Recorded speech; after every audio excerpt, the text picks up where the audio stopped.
Wendy Flanagan's walls are covered in butterflies and sayings like, "Love every moment, laugh every day," signs of a 40-year effort to find peace.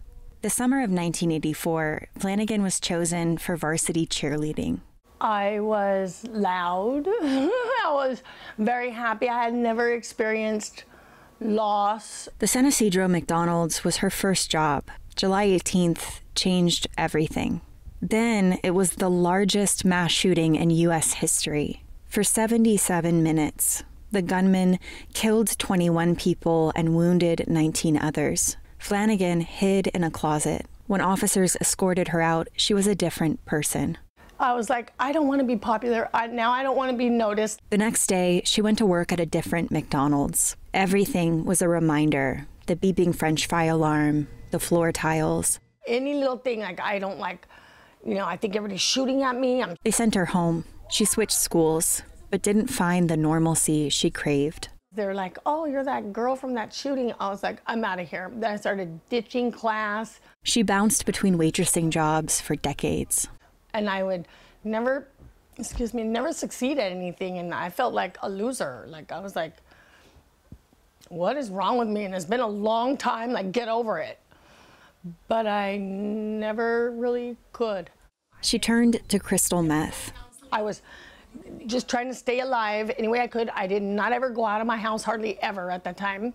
And when I did, I would have to take like 2.5 hours to get ready. I would be full makeup, hair, nails, everything perfect, so that I could present myself to the world like, look, I'm okay.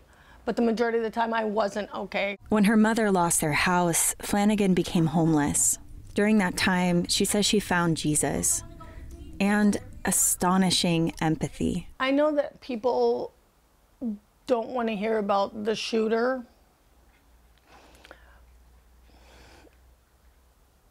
but I think he was a victim as well. I do.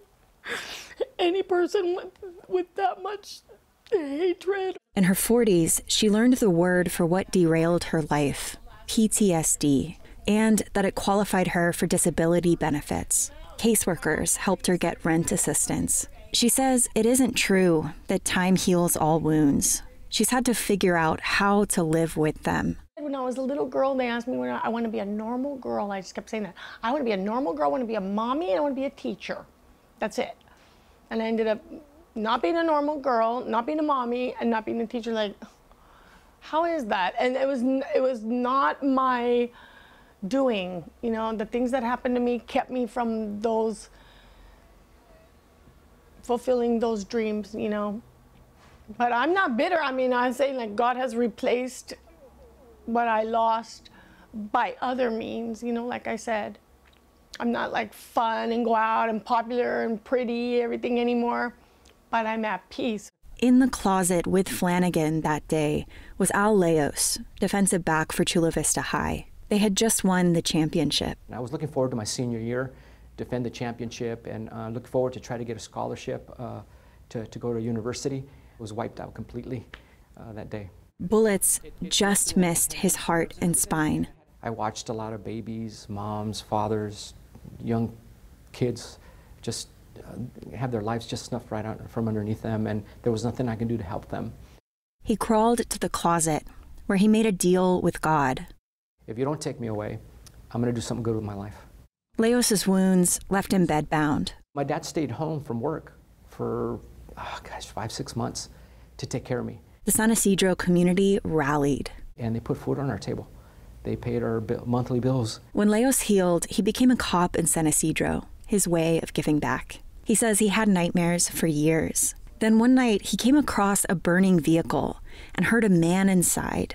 Protocol is to wait for firefighters.